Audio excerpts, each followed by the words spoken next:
मेरे प्यारे बच्चे, भगवद गीता के 13वें अध्याय का नाम क्षेत्र क्षेत्रज्ञ विभाग योग है, जिसे शरीर और आत्मा का विभाजन भी कहा जाता है।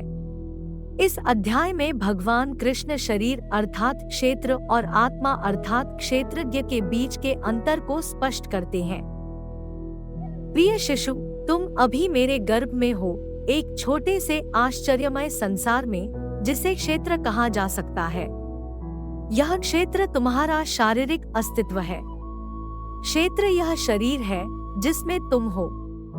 इसमें 5 महाभूत, इंद्रियां, मन और बहुत कुछ है। लेकिन इससे भी महत्वपूर्ण है क्षेत्रज्ञ, जो तुम्हारी आत्मा है, तुम्हारी चेतना। मेरे शिशु, क्षेत्रज्ञ वह है जो इस शरीर में जीवन का संचालन करता है। यह तुम्हारा वास्तविक स्वरूप है, जो ना कभी बूढ़ा होता है, ना ही मरता है। यह सब कुछ देखता और अनुभव करता है, लेकिन फिर भी अलग रहता है। हमारा शरीर एक क्षेत्र की तरह है जिसमें हम रहते हैं, लेकिन हम असल में शरीर नहीं हैं। हम तो उसमें रहने वाले क्षेत्रज्ञ हैं, यानी हमारी आत्मा है। शरीर मिट्टी की तरह है जो बदलता रहता है, लेकिन आत्मा अविनाशी है और हमेशा बनी रहती है। हमारा शरीर वह है जो हमें दिखाई देता है, जो हम महसूस करते हैं। लेकिन जो चीज हमें जीवित अनुभव कराती है, जो हमारी भावनाओं और विचारों को जानता है, वह शरीर नहीं, हमारी आत्मा है। भगवान कृष्ण हमें यह भी बताते हैं कि हमारी असली ताकत हमारी आत्मा में है, ना कि हमारे शरीर में। जब हम यह समझते हैं कि हम केवल शरीर नहीं हैं, बल्कि आत्मा भी हैं, तो हम अधिक शांत और संतुलित बनते हैं। हम जीवन की चुनौतियों से बेहतर तरीके से निपटते हैं और हमें जीवन में अधिक सुख और अनुभूति मिलती है।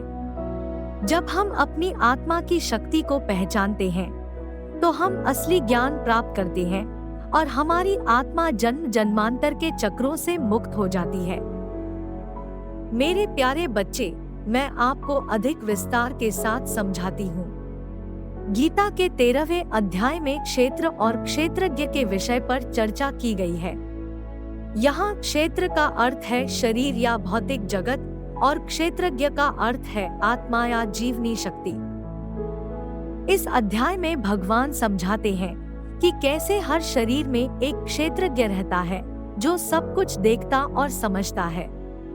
वे यह भी बताते हैं कि कैसे यह क्षेत्रज्ञ सभी शरीरों में एक समान रहता है, और यही ईश्वर का सच्चा स्वरूप है।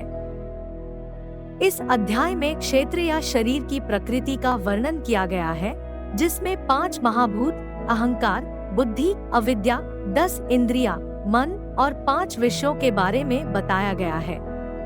इसके अलावा अध्याय में बताया गया है कि कैसे इन सभी का संयोजन होता है और कैसे वे सभी क्षेत्रज्ञ से प्रभावित होते हैं। भगवान कृष्ण यह भी स्पष्ट करते हैं कि जीवन का उद्देश्य इस क्षेत्र और क्षेत्रज्ञ के बीच के संबंध को समझना है और यह समझकर मोक्ष या निर्वाण की प्राप्ति करना है। वे यह भी बताते हैं कि आध्यात्मिक ज्ञान के द्वारा ही इस गहरे रहस्य को समझा जा सकता है। गीता के 13वें अध्याय में श्री कृष्ण ने क्षेत्र के विभिन्न तत्वों का वर्णन किया है, जो इस प्रकार है। 5 महाभूत ये है पृथ्वी, जल, अग्नि, वायु और आकाश। ये 5 तत्व भौतिक सृष्टि का आधार है और शरीर की संरचना में भी महत्वपूर्ण है। अहंकार यह व्यक्ति की मैं व मेरा की भावना है, जो आत्म पहचान और अलगाव की भावना उत्पन्न करती है। बुद्धि यह मनुष्य की तर्क और विवेक की शक्ति है, जो निर्णय लेने और विचार करने में सहायक होती है।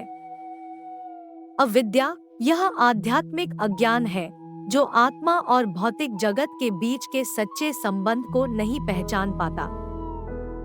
10 इंद्रियां है, जिसमें 5 ज्ञानेंद्रियां, आंखें, कान, नाक, जीभ और त्वचा, और 5 कर्मेंद्रियां, हाथ, पैर, वाणी, जननांग और मलत्याग अंग हैं। ये इंद्रियां व्यक्ति को बाहरी दुनिया से जोड़ती हैं और क्रिया करने में सहायता करती है। मन, यह चिंतन, भावना और इच्छा का केंद्र है। मन इंद्रियों और बाहरी विषयों के बीच मध्यस्थता करता है। 5 विषय, ये विषय वे तत्व हैं जो 5 ज्ञानेंद्रियों के माध्यम से अनुभव किए जाते हैं, जैसे रूप अर्थात दृश्य, शब्द अर्थात ध्वनि, स्पर्श अर्थात अनुभूति, रस अर्थात स्वाद और गंध अर्थात सुगंध। इस अध्याय में यह भी बताया गया है कि कैसे ये सभी तत्व मिलकर क्षेत्र या भौतिक जगत का निर्माण करते हैं और क्षेत्रज्ञ यानी आत्मा इन सब का साक्षी होती है। आध्यात्मिक प्रगति का मार्ग इस साक्षी भाव को पहचानने और उसमें स्थिर होने से शुरू होता है। श्री कृष्ण ने क्षेत्रज्ञ का वर्णन करते हुए इसे आत्मा या चेतना के रूप में परिभाषित किया है, जो कि समस्त क्षेत्र यानी भौतिक शरीर और जगत का साक्षी है। क्षेत्रज्ञ आत्मा का वह अंश है जो सभी प्राणियों में विद्यमान है और उनकी आंतरिक सत्ता के रूप में कार्य करता है। क्षेत्रज्ञ के कुछ महत्वपूर्ण तत्व बताती हूँ। सर्वव्यापकता, क्षेत्रज्ञ सर्वत्र व्याप्त है। यह हर जीव में, हर शरीर में उपस्थित होता है और उसे जीवन देता है। अजर और अमर, क्षेत्रज्ञ को न तो बुढ़ापा प्रभावित करता है और न ही मृत्यु। यह शाश्वत है और कभी नष्ट नहीं होता। साक्षी भाव, क्षेत्रज्ञ सभी कर्मों, विचारों और अनुभवों का साक्षी होता है। यह सभी घटनाओं को देखता और अनुभव करता है, लेकिन उनसे अलिप्त रहता है। चेतना, क्षेत्रज्ञ चेतना का रूप है। यह आत्मा की जागृत अवस्था है जो जीवन के सार को समझती है। एकत्व, क्षेत्रज्ञ सभी प्राणियों में एक समान है। यह भेदभाव नहीं करता और सभी में एक ही रूप में विद्यमान होता है। तो मेरे लाडले शिशु, गीता हमें यह सिखाती है कि हमारा असली अस्तित्व केवल यह शरीर नहीं, बल्कि हमारी आत्मा है जो सदा साक्षी भाव में रहती है। और यही समझ हमें शांति और समर्पण की ओर ले जाती है। गीता के 13वें अध्याय क्षेत्रज्ञ विभाग योग पर यह हमारा संवाद मैं समाप्त करती हूँ। इस सुंदर समय की आपको सुंदर शुभकामनाएं। भगवान श्री कृष्ण के एवं मेरे ढेर सारे आशीर्वाद। जय श्री कृष्ण।